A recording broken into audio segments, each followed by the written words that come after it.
almost a month ago now, it seems, we were in the book of Proverbs. And we are looking at how Solomon, King Solomon, son of David, how he sought to impart wisdom to those who read and or hear. And we noted a couple of different strategies that Solomon uses, this is just recap, to communicate wisdom unto us.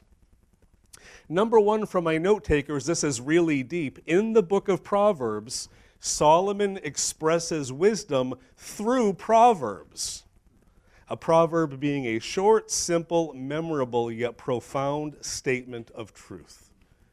If you read the book of Proverbs, it's not like it's one continuous story. Rather, it's rapid-fire insights into life and living. And it can be hard if you're looking for a broader narrative to connect the entire book. That's not the design. From chapter 10 all the way through, he is going to just rapid-fire proverbs, maxims, adages at you. And it's your job as the reader and the audience to go slowly. We read the Bible too quickly. All eyes this way. I don't care how much of the Bible you read. I care how much you understand and meditate upon. Now, it's a noble and laudable goal to say I'm going to read 4 chapters a day and finish the Bible in about a year. That's a good thing if you can do that. But there are many parts of the Bible that you are meant to go slowly through. Each proverb, each individual line is a sermon with almost limitless application. And it's our job to take the time to think through. Lord, how does this principle that you are sharing find application in my life? Because it's a very practical book. Number 2, we talked about this, that Solomon, especially in the first 7 chapters, but it does continue, he adopts what I call a fatherly tone.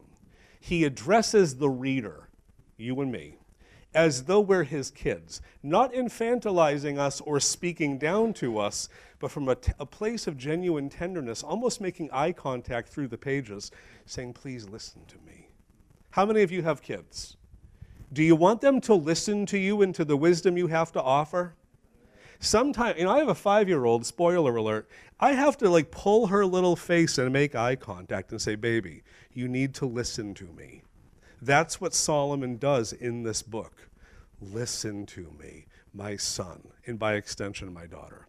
Number 3, this is where we're going to live for this series for most of the time. Solomon uses something called personification. He takes something non-human or abstract, and he gives it human qualities.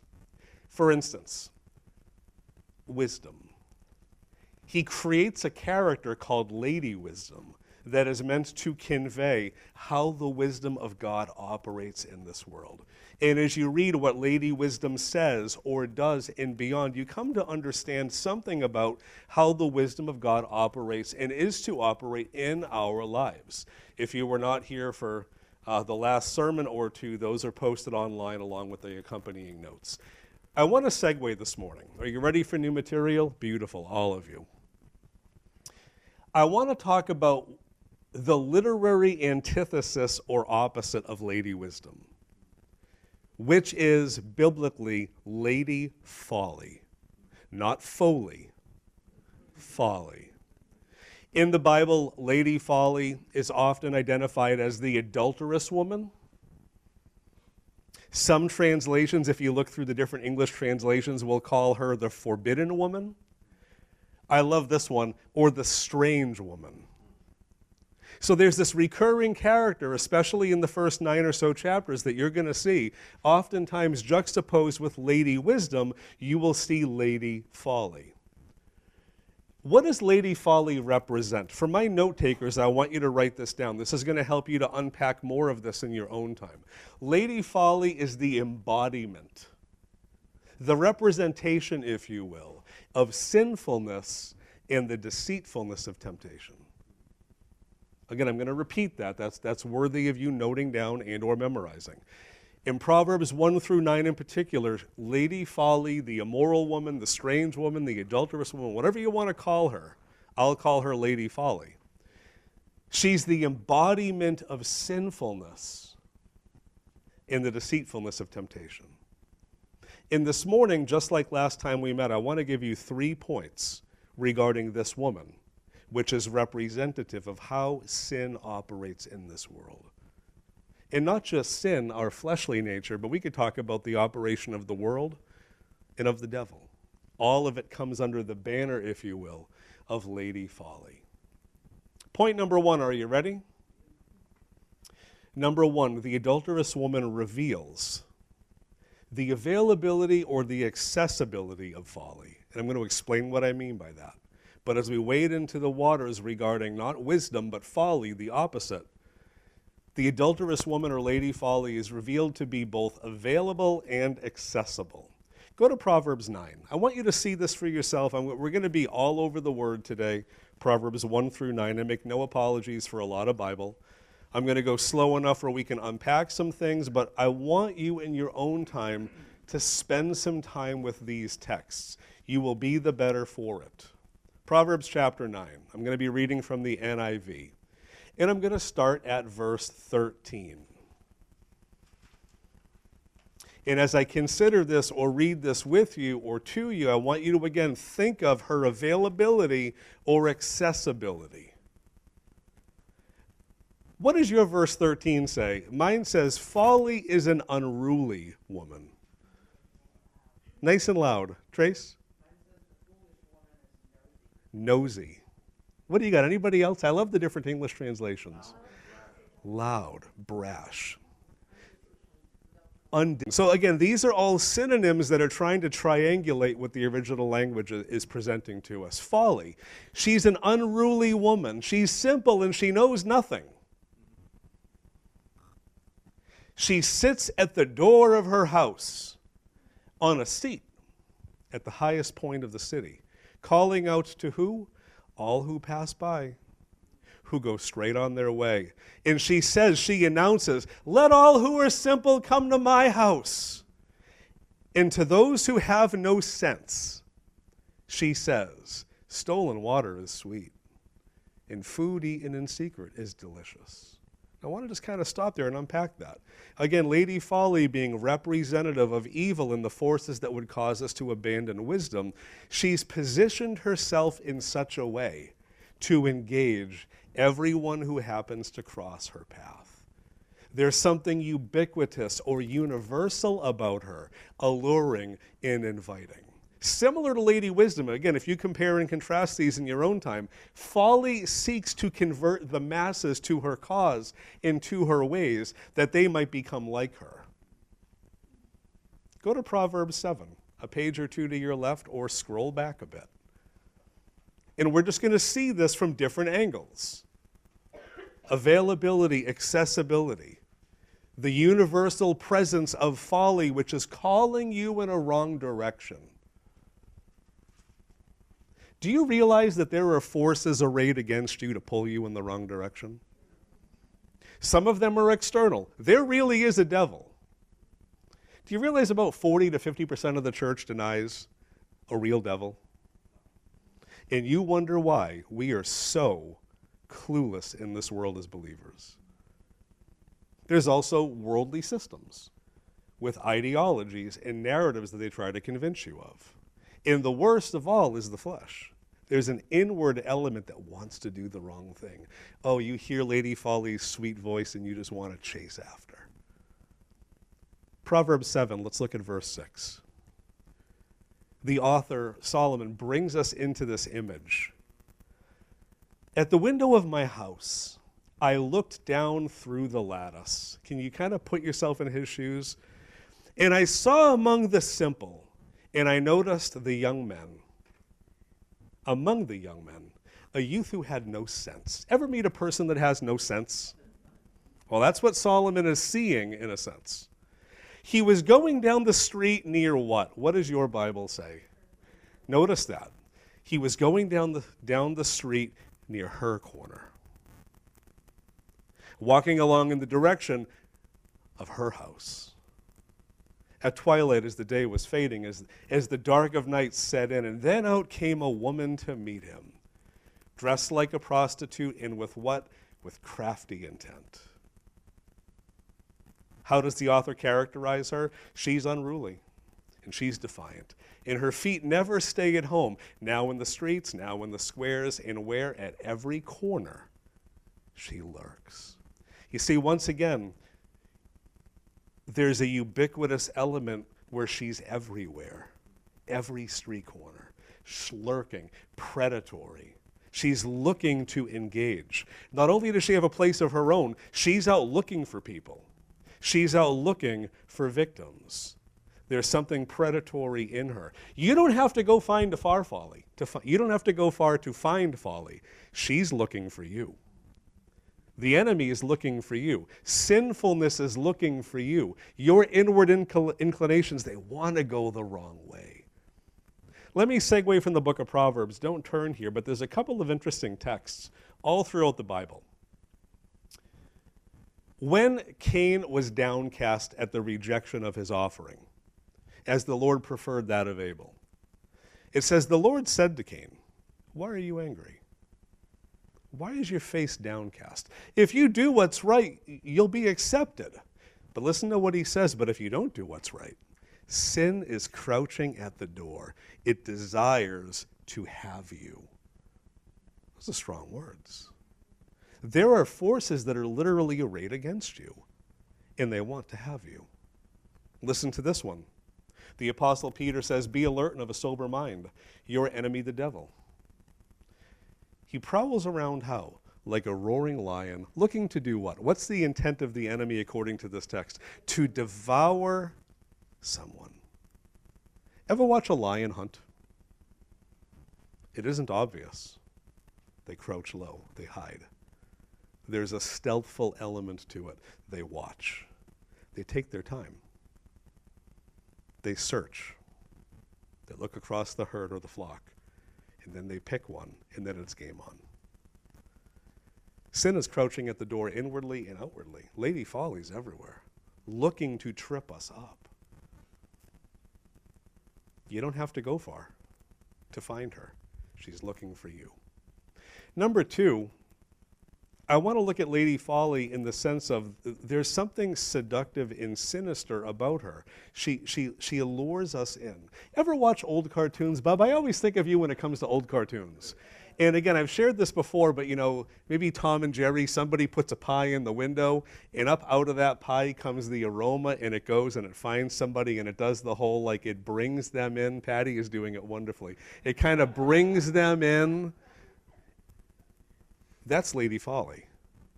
Always trying to sell us something, to captivate us, to captivate our senses. Proverbs 9. Let's go back there.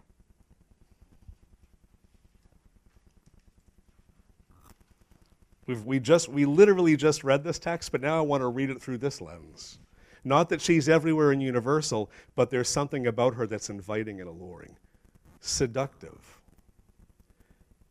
Folly is an unruly woman. The underlying language there could be translated as clamorous or noisy.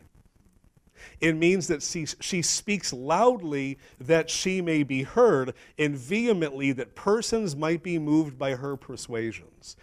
Folly has a gospel she's preaching, but it's not good news. She is trying to get your attention. Over here, sweetie, follow me. Look at what I got. Doesn't it look good? We see her again sitting at the door of her house. She's calling out to everyone. And look at what she says in verse 17. What is her message? It's this: stolen water is sweet, and food eaten in secret is delicious. In other words, this sinful thing that I'm enticing you with, it's going to satisfy you. Just look. I go back to the Garden of Eden. He made that fruit look so good. Was salivating. She saw with her eyes. It was pleasing. There was something seductive that if I eat this, I'll be like God.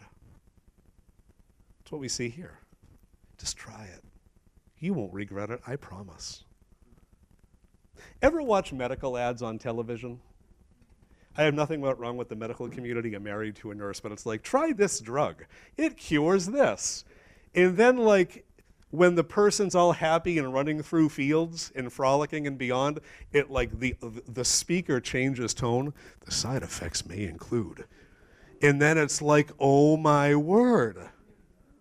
See, they don't want you to hear about the side effects. They want you to focus on frolicking through the woods.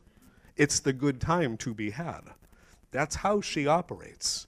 Don't think about the fact that the water is stolen. Oh, it's sweet.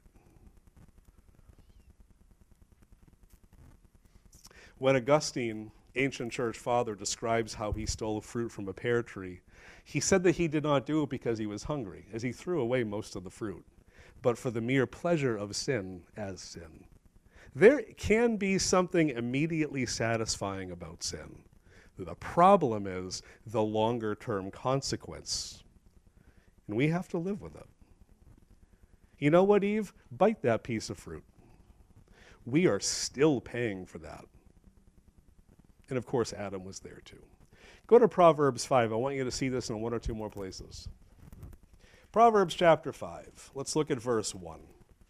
And this is where Solomon adopts that fatherly tone. How does it open? My son. We'll include the ladies too. My daughter. My son, pay attention to my wisdom. Chapter 5, verse 1.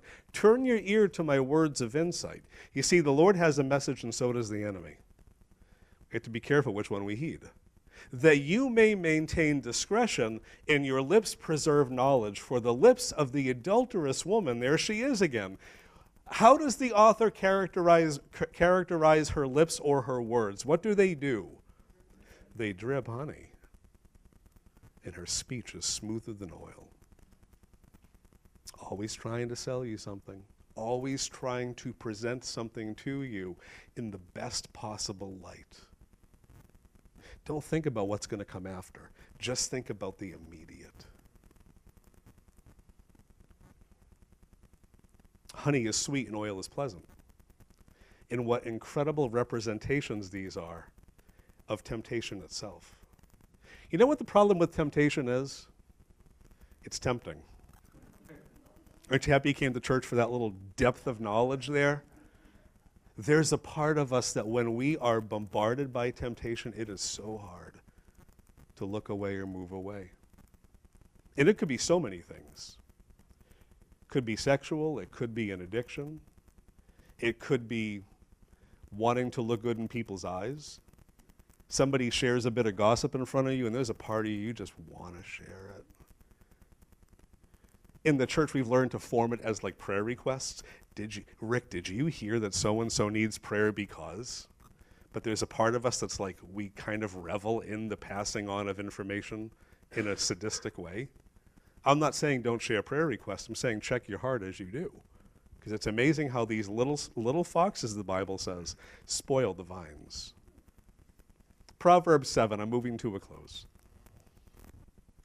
Kind of a lie. I'm 2/3 of the way through. I think Proverbs 7 is one of the best depictions of the temptation of sin, the deceitfulness of it as well. We read part of this earlier, and I want to continue to read. Proverbs 7, let's start at verse 6. Here we go again. At the window of my house I looked down through the lattice, and I saw among the simple, and I noticed among the young men a youth who had no sense.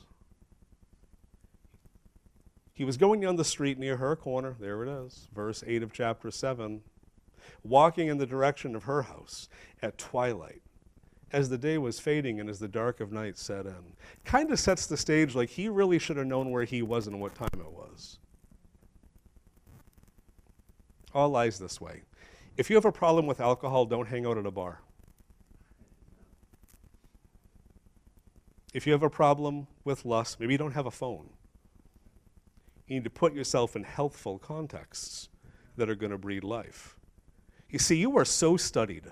I don't think we realize it. I genuinely don't. I think the enemy, much like that lion looking for someone to devour, always watching. And I don't want to glorify and exalt him because ultimately he's nothing compared to the Lord. But if we are well studied, don't you think he's always trying to lead you into contexts where it's so easy for you to trip up? The sin that so easily besets us. This young man had no sense. He should never have gone near that place. It was nighttime. Bro, go home and go to bed. Then, talked about this a few moments ago. Out came a woman to meet him. Now, I am not throwing the ladies under the bus, but in the book of Proverbs, this woman is used as a depiction of sinfulness and its activity. Dressed like a prostitute, crafty intent, we see it again, unruly, defiant. Her feet never stay at home, now in the street, now in the squares, at every corner she lurks. Now, this is where the plot thickens, and we're going to advance the story a bit.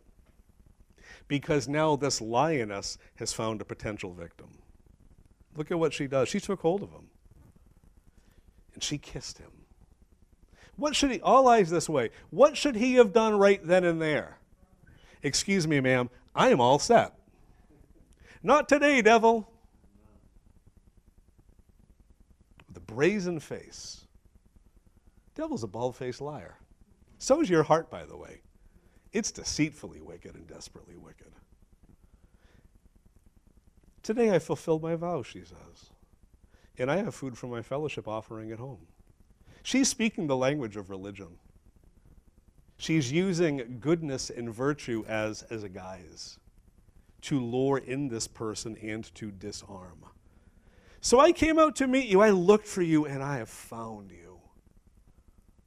Everybody wants to be liked and loved. Well, here we go.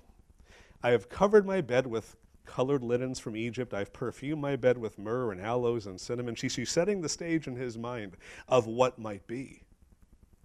Come, let's drink deeply of love until morning. Let's enjoy ourselves with love. My husband isn't home. All eyes this way. If you're the young man with no sense and you hear my husband isn't home, what word is important in that sentence? Husband. Get out. But the invitations continue. He's gone on a long journey. He took his purse filled with money, and he will not be home until the full moon. With persuasive words she led him astray. She seduced him with smooth talk. That is how this world works, trying to trip us up. It's not going to be obvious. The devil is not running around with horns and a pitchfork and a tail and twirling a mustache. We have to understand the craftiness of how he operates and also the waywardness of our own hearts. There's something universal about Lady Folly. There's something genuinely seductive about Lady Folly. And I close with number 3, and then we're going to dismiss. There is something tremendously dangerous about her because she will cost greatly. What chapter are you in? You're in chapter 7.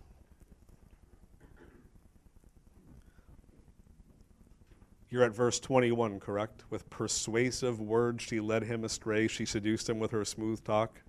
Let's go to verse 22. I have about 2 more minutes. All at once he followed her. All eyes this way. He yielded. The temptation came. Tim talked about it today from the pulpit. The Lord stands at the door and knocks. Revelation 3:20. And we have to open the door. And he'll come in and he'll join with us and he'll sup with us, and it's a wonderful time of connection and fellowship and transformation. Lady Folly was knocking. She set the stage in his mind of what could be and how wonderful and blissful it would be. He followed her. He gave in to her. He succumbed to the temptations of the world, the flesh, and the devil. All at once he followed her like an ox doing what? Or going where? To the slaughter. Like a deer stepping into a noose, till an arrow pierces his liver. Like a bird darting into a snare, little knowing that it will cost him his life. You see, Solomon is saying that the immediate seems so beneficial and so satisfactory, but the man never considered the long-term effect. Because if the husband came home and finds him there, what's the end result of that? We'll close with this. I have so many more texts. Please download the notes this week. Read through them. I give you every verse in Proverbs 1 through 9 where she appears, based around these 3 points. Let's close with verses 24 through 27. Now then, my sons, listen to me. See, he's telling the story for a reason. It's not just a good story. It's instructive.